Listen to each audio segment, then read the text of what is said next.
আসসালামু আলাইকুম রহমতুল্লাহি ওয়া বারাকাতুহু।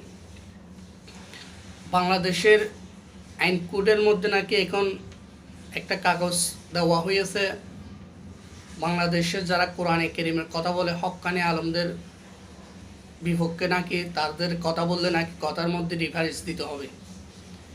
আরে ভাই, কিসের রিফারেন্স?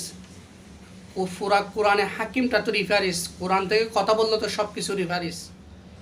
এই যে 50,000 লক্ষ 10 লক্ষ মানুষের সামনে কথাগুলি বলে, সর্বপ্রথম তো কোরআনে কারীম আয়াতগুলি তেলাওয়াত করে তা এটার অর্থ বলে তো এটা রিফারেন্স। আচ্ছা, তোমরা যে হুজুরদের কথা বলে সেটা রিফারেন্স চাওয়ার জন্য অনুমতি আচ্ছা দিতে পারলাম, এবার তোমাদের রিফারেন্সটা দাও। তোমার প্রাইম মিনিস্টার রিফারেন্স দাও, মন্ত্রীর রিফারেন্স দাও, সচিব, বড় বড় মন্ত্রী, মিনিস্টার, সুপ্রিম কোর্টের বিচারক, আরও এলাকার প্রভাবশালী, এগুলি রেফারেন্স দাও। কিভাবে? এই যে তোমার মন্ত্রীর হেলোর কারণে নিরপরাধ মানুষকে ধরে জিওলে দেয়, সেটা কোথায় পাইছে? কোন রেফারেন্স আছে?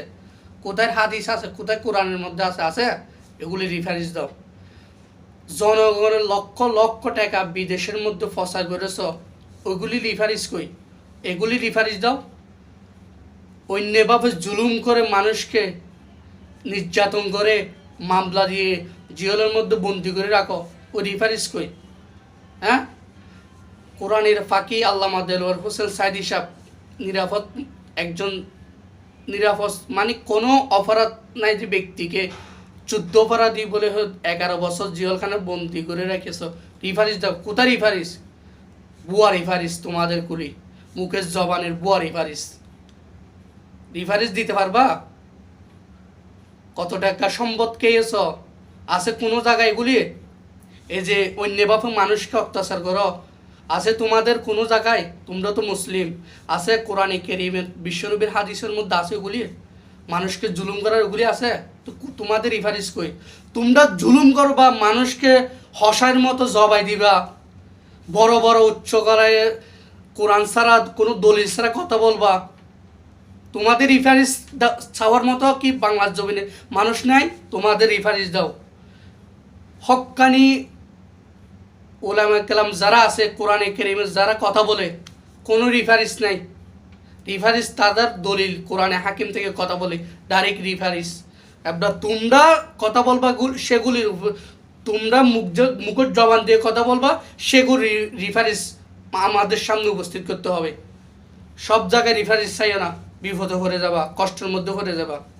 এভাবে লাগিও না হুজুরদের পিছনে, ধ্বংস হয়ে যাবা। অন্তত কিছু করতে না পারলে হুজুরকে সম্মান করো, সালাম দাও, উচ্চ লেভেলের মধ্যে নিয়ে যাও। এগুলি জাতির সম্পদ, জাতির নিয়ামত। তুমি চিনবা না গাধা, তুমি বলদ, এগুলি তুমি চিনবা না। এই যে একজন বড় নিয়ামত, ভালোবাসা হৃদয়ের মধ্যে গুজরে, আল্লামা দেলোয়ার হোসেন সাইদি সাহেব নামটা শুনলে হৃদয়ের মধ্যে একটা কি জানি ভালোবাসা পদে হয়ে যায়। এগুলি তোমরা জানবা, এগুলি বুঝবা না, তোমরা তো চিনবা না। একটা কথা আছে না, হীরা হীরাকে চিনে, সোনার টুকরাকে চিনে, আর গাধাকে চিনে, ছাগলকে চিনে। তোমরা তো গাধাকে চিনবা, গাধাকে সাপোর্ট দিবা। ডায়মন্ডের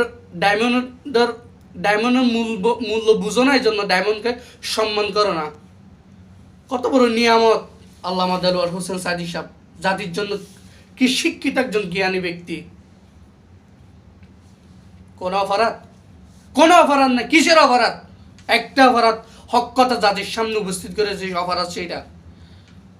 আসসালামু আলাইকুম রহমতুল্লাহ বারকাতুহু।